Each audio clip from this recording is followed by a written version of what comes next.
Although we have tried to make this production as accurate as possible, it must be appreciated that Iaido is a living art and is subject to change. In addition, it is recommended that Iaido is learnt from an authorized instructor. This production is designed only to aid the learning process.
The Muso Jikiden Eishin Omri training reference. The intention of this production is to provide a beginner's training aid that will help you develop your EI. By serving as a reference, it will allow you to train outside normal training hours. This production is aimed at students between the grades of 7th Q and 1st Dan. This allows us to show the basics and get you into good habits from the beginning.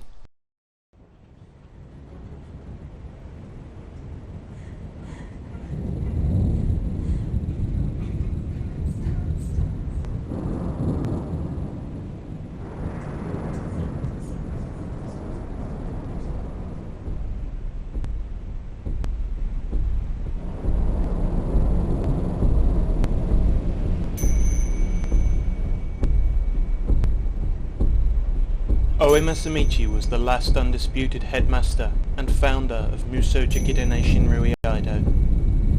This is the style of swordsmanship demonstrated in this production.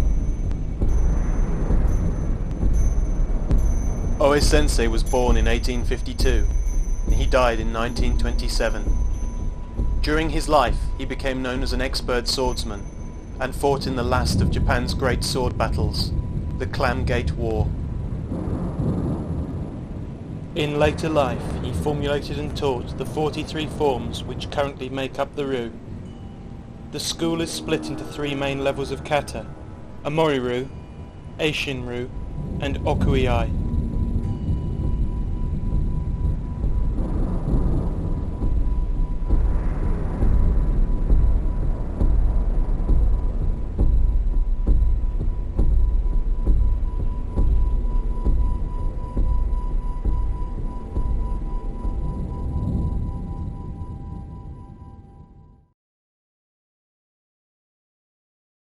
Reiho, Kamiza Rei.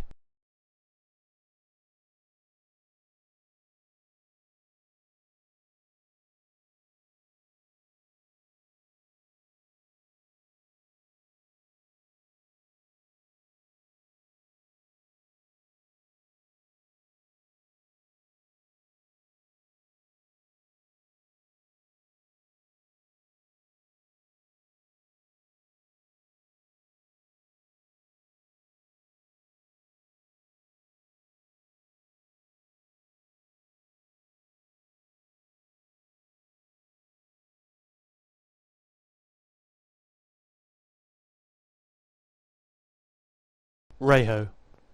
To Rei.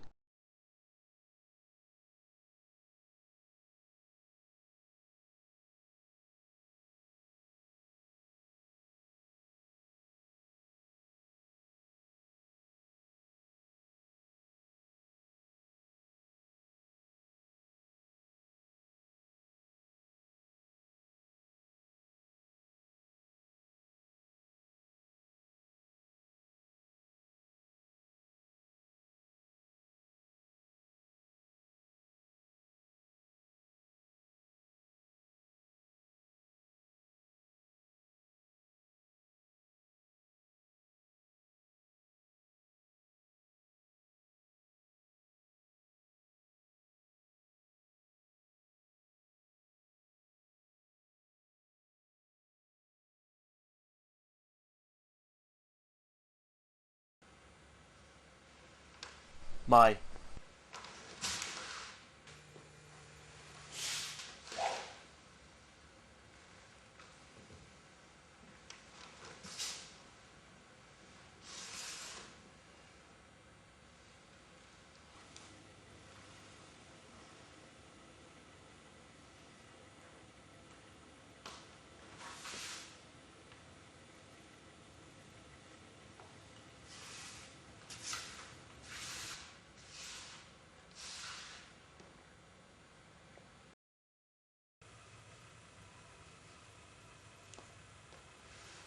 Miggy.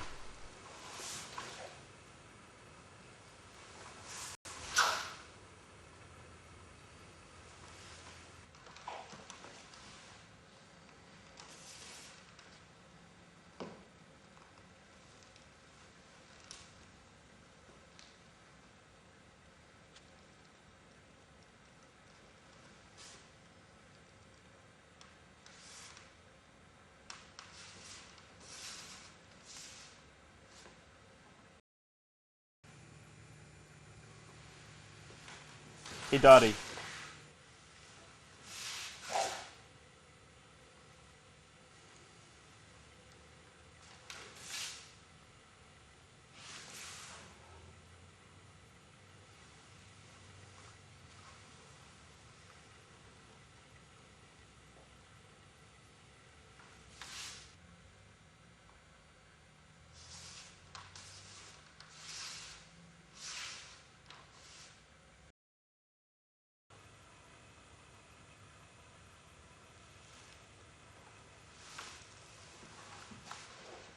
Oshiro.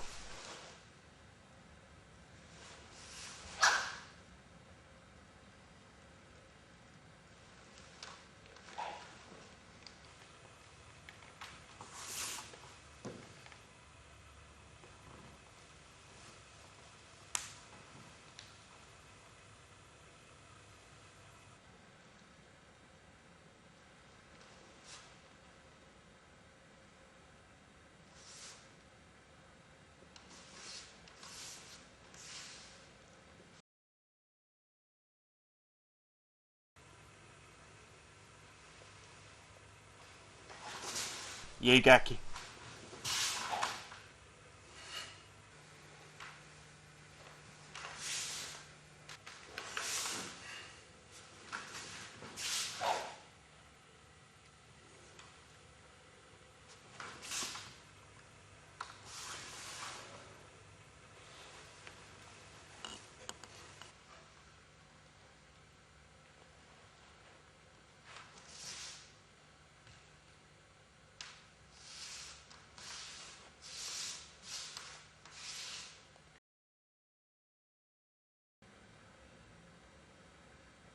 Ukinagashi.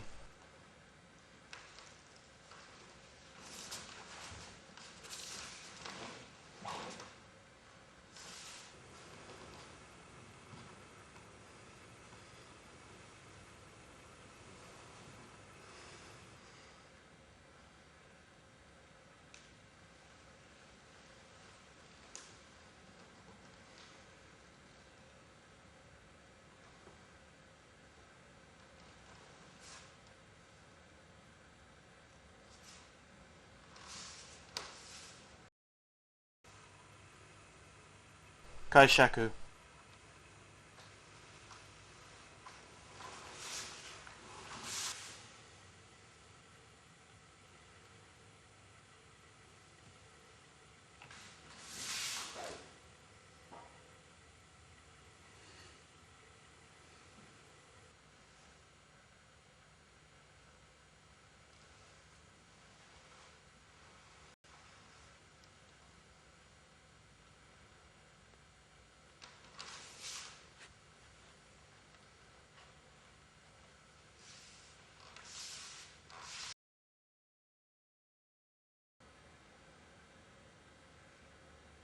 Tsukekomi.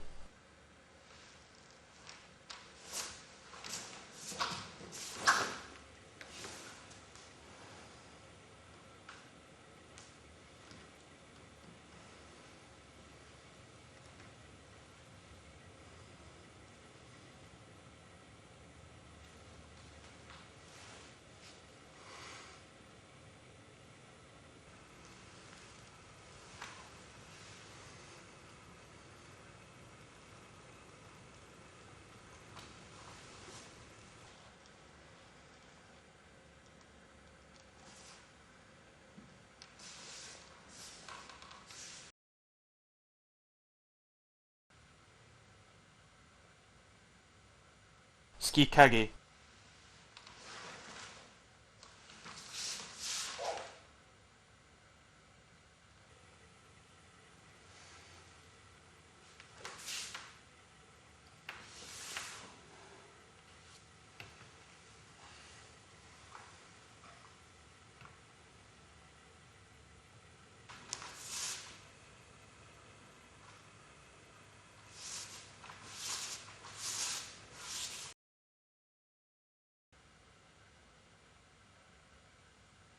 Oikaze.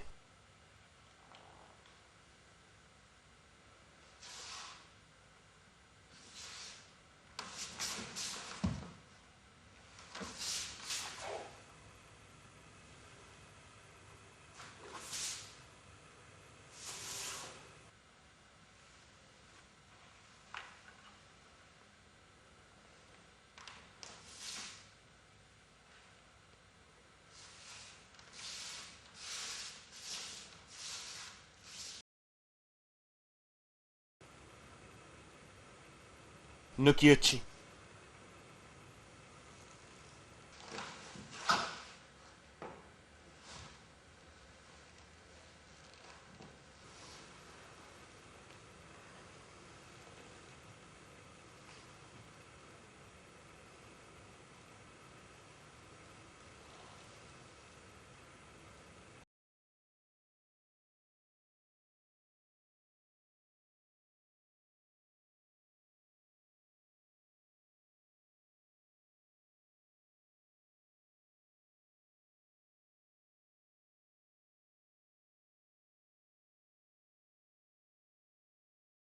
Reiho. To Rei.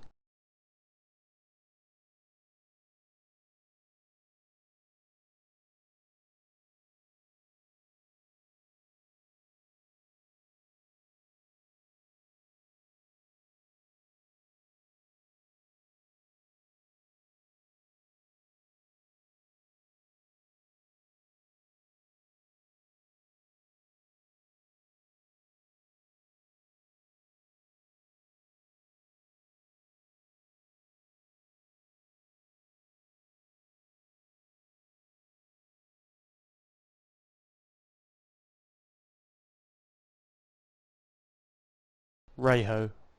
Kamiza Rei.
Reiho is the word used to describe etiquette, and it means the way of the bow or bowing. There are many considerations to the etiquette in and out of the dojo within the EI world. For further information on these considerations, you should consult with your dojo leader or instructor. For this video, we will be looking specifically at the starting and ending bows.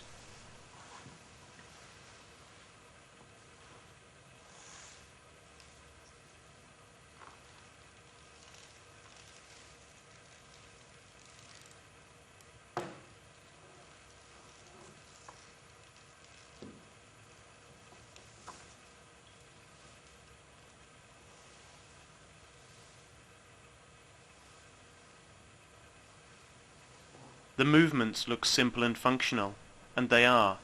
However, you should remember that every movement has a meaning. Nothing should be forgotten, or performed without thought. The reihos are performed out of respect for the sword, school, and the knowledge that is being passed on. This means that the reihos should be performed whenever you intend to practice.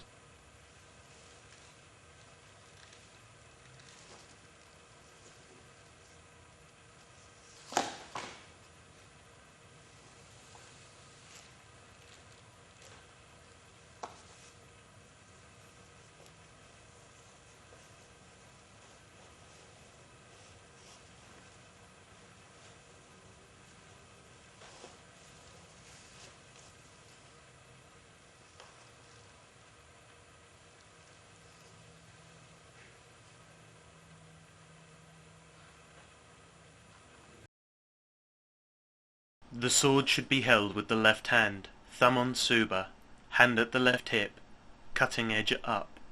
The sagyo should be looped in thirds, with the loose end on the inside of the loop. The sagyo should be held between the left index finger and the second finger. The sword will be at a natural angle, slightly across the body, with end pointing down about 45 degrees. Push the sword out about 6 to 8 inches along the line of the saya, rotating the cutting edge flat and to the left as you do so. Keep the whole movement smooth and keep the sword close to the body. With the palm of the right hand facing upwards, place the sagyo in the gap between the first and second finger of the right hand. Rotate the right hand and grasp the saya just past the left hand. Let the sword rotate naturally as you move the right hand to the rei position at the right thigh. The saya should be pointing almost directly at the floor, not out at 45 degrees. The metsuke is fixed, straight out from the eyes, and should only drop as you start the bow in the final part of the rei. If you drop your metsuke early in the process, you are presenting a weakness that could be utilized if you were facing an opponent. Although there is no opponent in this case, it is best to practice this level of awareness right from the start. On the command to rei, bow from the waist to about 45 degrees.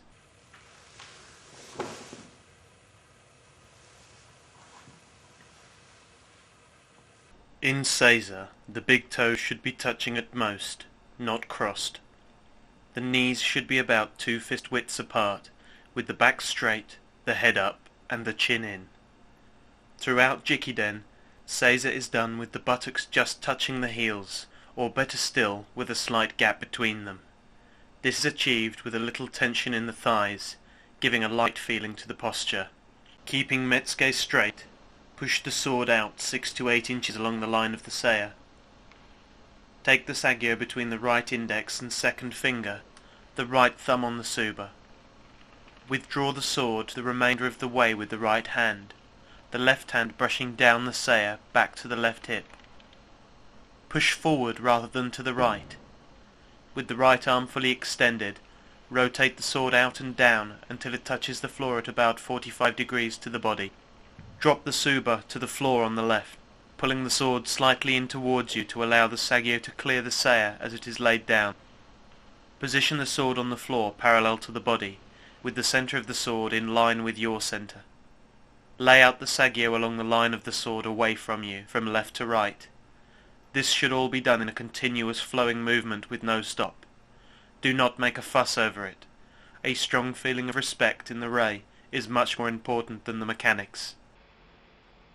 Keeping the eyes straight ahead, drop the left hand to the floor with the fingers pointing to the center of the sword. In a mirrored motion, drop the right hand so that its fingers are also pointing to the center of the sword. Drop the elbows to the ground adjacent to the knees, but close enough to actually touch them. Do not drop your head, as this exposes the nape of your neck. Bow from the waist, allowing your eyes to follow a natural course down. Hold the posture for the count of 3 or 4, that is, long enough to show respect to the sword, and for the training to come. Please ensure that you do not allow the hips to rise during the bow. To recover the sword, move the right hand down to take the sagyo loop between the right index and second finger. Again, try to keep the metsuke up during this process, during embu or gradings. Move the right hand up to take hold of the tsuba with the right thumb or index finger. The choice is yours. Start to lift the sword with the sword still touching the floor. When upright, move the sword in the vertical position in front of the knees. It should be about 4 to 6 inches in front of the knees, in line with your center. Brush down the last third of the saya, from below the sagyo to the kojiri, the bottom of the sword. Then, raising the left hand and dropping the right hand, bring the sword to the center of your obi. With the left thumb, make a gap between the fold of your obi closest to your gi and the next fold. Position the kojiri in the center of your obi, where you have made the gap. Push the sword into the obi with the right hand on the tsuba until it is about 3/4 inserted. Then move the left hand to take the tsuba, then the right hand to take the end of the ska, and make the final insertion by applying pressure to the kashira. The center of the tsuba should end up in line with your center. If you have tied your hakama properly, the left hand can stay at the central position. When the insertion is completed, the right hand lets go of the kashira and goes to the top of the right thigh. The left hand goes to the tsuba and goes to the top of the left thigh, and you are sitting in seiza with the sword properly inserted. Then stand with power and reverence, pushing from the lower back up, stepping forward.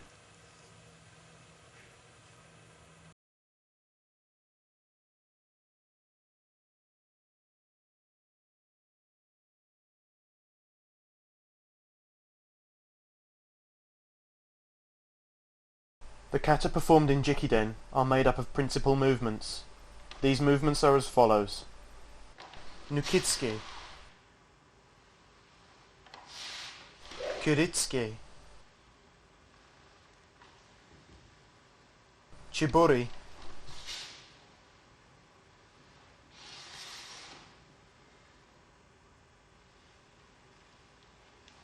Noto. These 4 movements appear, in one shape or another, in all the kata we practice. Once these 4 movements can be performed competently, the rest should follow fairly quickly. However, perfecting these 4 movements is not so easy.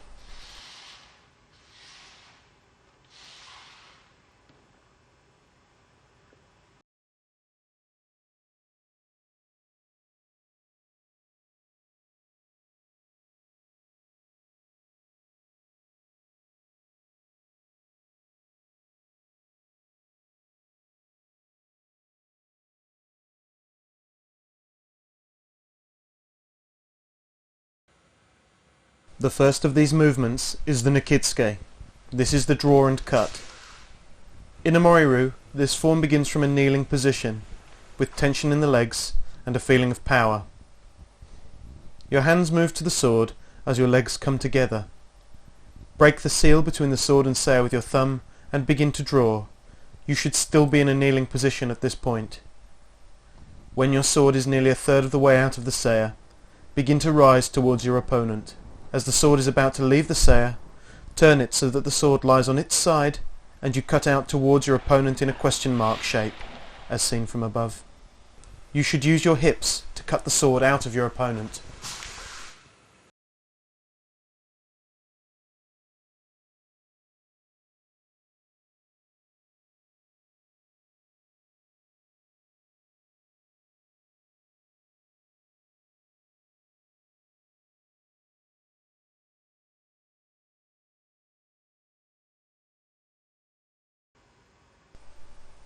The second cut, Kuritsuke, is thought of as the finishing cut.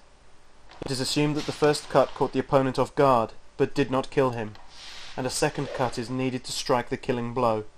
This cut comes straight after the Nukitsuke, and begins with a Furukamori action as the sword moves around and above the head, ready to cut again. You must be careful to make sure that the arm does not block your sight of the opponent. A proper Furukamori movement will ensure that this does not happen. Your legs should extend, ready for the move forward with the cut. Remember to make a big cut out, like casting a fishing rod. Your front leg should come to rest at a 90-degree angle. The sword comes to rest just below the knee, so make sure you have a firm left wrist so the skirt of the sword does not ride upwards. It is now assumed that the final blow has killed the opponent. However, awareness must be maintained.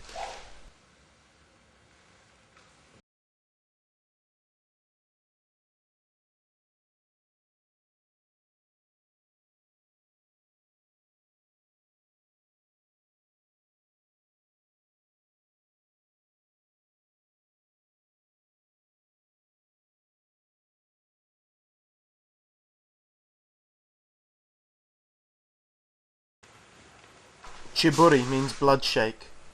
This is where you remove the excess blood from your sword. In a Moriru, this is an elaborate swing with the sword in an arc, an O-chiburi. In some forms, you perform a Yoko chiburi, a side blood shake, or a chinigui, a blood wipe. The standard method, O-chiburi, sees you perform the chiburi after a slight pause once kiritsuke is finished. Move the sword upwards and to the right towards the corner of the room. Then bring the sword in towards your forehead by bending your arm at the elbow as if you are saluting with the sword in your hand. Then, beginning with the squeezing of your little finger, push down on the ska, bringing the sword down in an arc with increasing acceleration. The sword should stop just past your right foot, with the tip pointing inwards. Pause for a second, then push your foot back ready for the noto. The choice of foot depends on the form.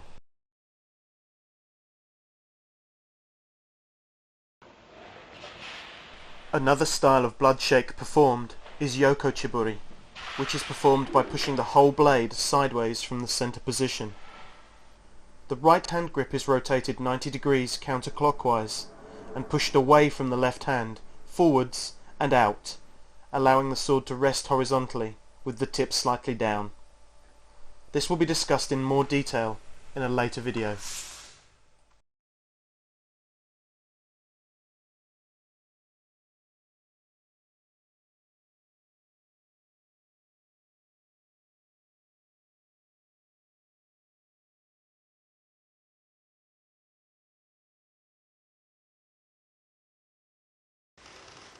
Once you are sure that the opponent is dead, and you have removed the blood from your sword, put it away.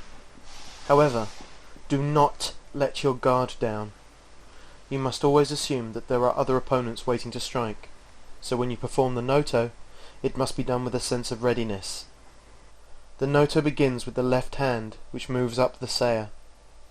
Once you feel the kurigata, you know that the saya is the right way up. Move it so that it is ready to receive the sword. The next movement should begin with the hips and then the arm, moving the sword round so that it rests on the arm somewhere between shoulder and elbow. The right hand thrusts the sword straight out towards your opponent, but slightly off the center line. Again, this is with a feeling of power, since you are warning off any onlookers that might wish to attack.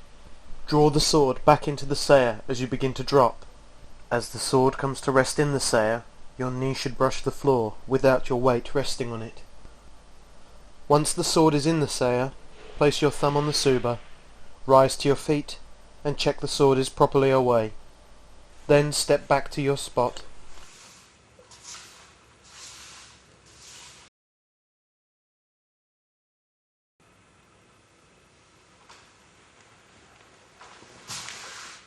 These are the 4 basic movements that make up my and the rest of the kata you will practice.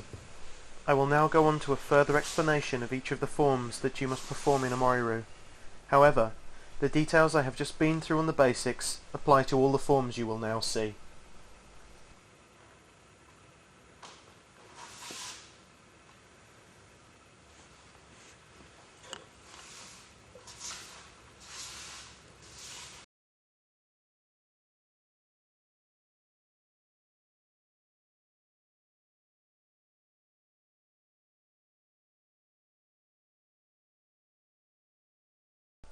Two opponents are sat opposite each other. They do not trust each other and are still wearing their swords. Opponents begin to draw their swords at the same time. However, one is slightly faster than the other and manages to cut first. He then chases for a finishing cut, performs the chiburi, and then the noto. Mai is the first and most important of all the forms in our school, since it encompasses the four basics completely.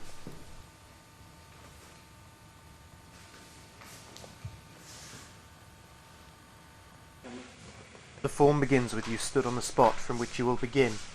The first thing you should do is adjust your mindset.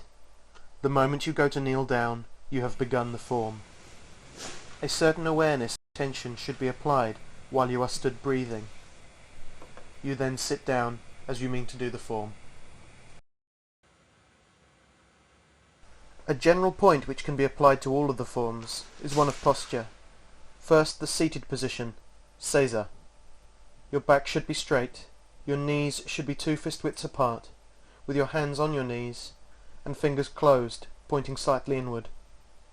Allow your arms to relax by your side, but you may push your chest out. Remember that there should be tension in the legs. You should also note that throughout this form, the demonstrator's back is straight, his head is up, and his knees are bent at a 90-degree angle. When he is stood, his back is straight, his head is up, his knees are bent and they are apart. You should not lean and never drop your head. These are easy habits to get into and difficult ones to get out of. Remember that the form begins and finishes stood up on your spot. The moment you are on your spot after walking back from the form, you have finished, and not before. This means that even when you are walking back, you should have the same reverence and the awareness that you carried with you throughout the form. First, your hands go to the sword. The left hand moves straight to the saya, moving towards the koiguchi. The right hand moves to the end of the ska, and slowly moves down it towards the suba. You must break the seal between the sword and saya with the thumb, and this is done slowly, ready for the draw. While still considering the basics, we are going to build on them in Mai with a few extra points. Pay special attention to the fact that the draw begins before the body begins to rise. You should wait until your sword is nearly a third of the way out before you begin to rise. This prevents you from moving yourself into the opponent's cutting range prematurely, and also promotes a sense of acceleration into the form, Jo-Ha-Kyu. Jo-Ha-Kyu means fast, faster, fastest, and it denotes a gradual acceleration from the beginning of the draw until the point of contact with the opponent. You should strive to achieve this throughout all the forms. Look carefully at this close-up of the move from Nukitsuke to Kiritsuke. Remember the Furikamuri action. You must make sure that you do not block your line of sight with your opponent. The movement begins with the wrist, and then the arm moves up to the head ready for the cut. This is very important. Notice that the Kiritsuke is a big cut that goes out and cuts the opponent on the way back. This is how a Japanese sword works. The Kiritsuke should be thrown out in a big arc. Notice how far out the sword is just before it would hit the target. It must be like this, otherwise you won't cut the opponent, you'll chop them. Mai, the first form from the Omri set. Everything we have covered in the last 5 minutes can be and should be applied to all the forms which follow it. What we will go over in the rest of the forms are just extensions to these basic functions, and any slight changes that might occur.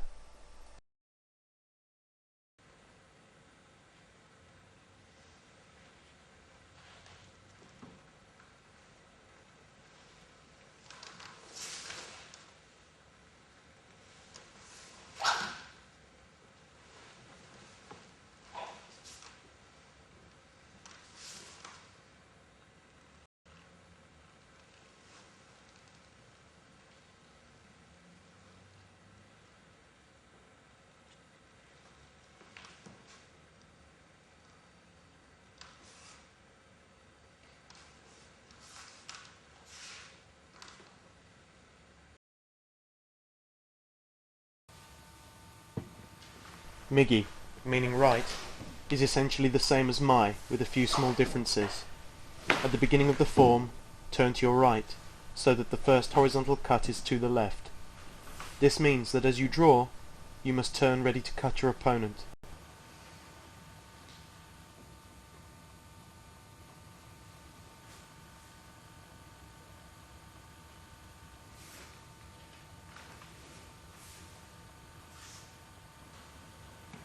Let's watch Migi again, and you should take special note of the turn. The demonstrator will do it slowly for you to see, but you will notice an insert in the top right hand corner which is showing the same form from another direction, enabling you to see both sides of the movement. As well as taking note of the turn, look at the cut as well. You should notice that it is a reaching cut.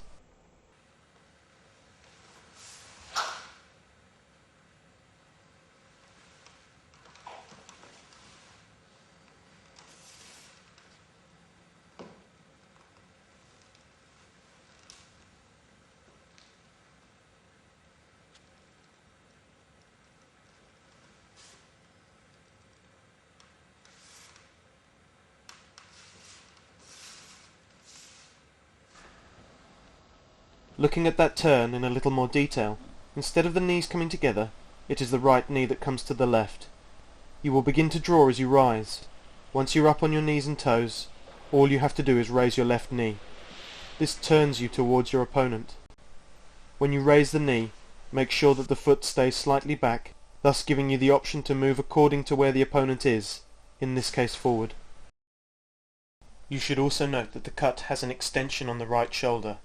This is to make up for the fact that you are knelt up on the left leg and not the right. The cut must be slightly forward to keep a strong posture. The rest of this form is essentially the same as mine. However, you put the left leg back after the chiburi instead of the right.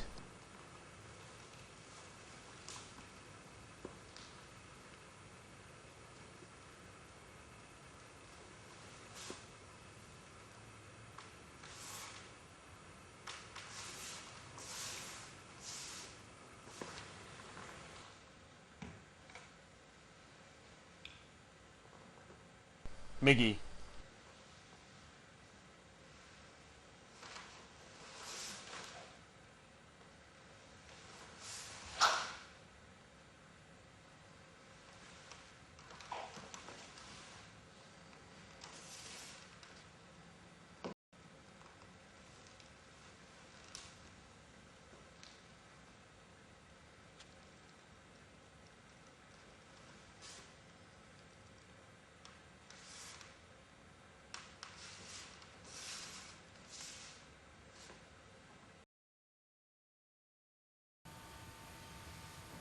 Hidari, meaning left, is performed in the same way as Mai. However, at the beginning of the form, you turn left 90 degrees, leading your draw and cut to be performed to the right, towards Shomen.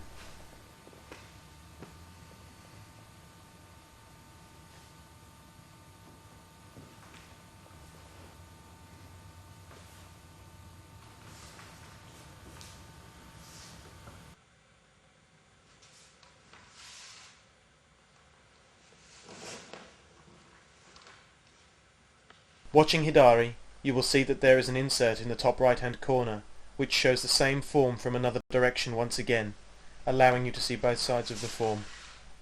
You will notice with this form that the only difference between Hidari and Mai is that you turn to the left at the beginning.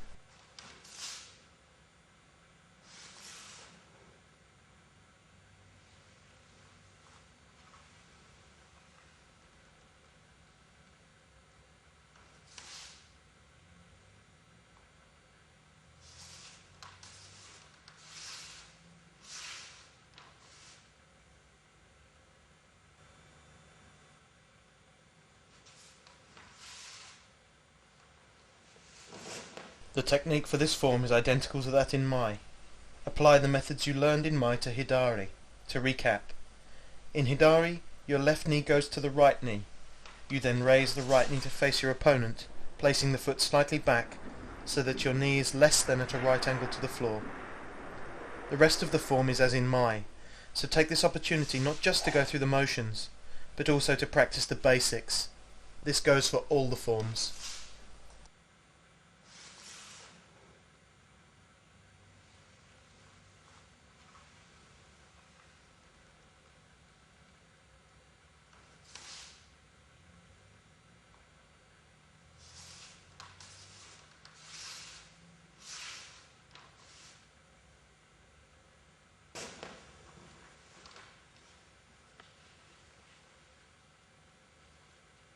Hidari.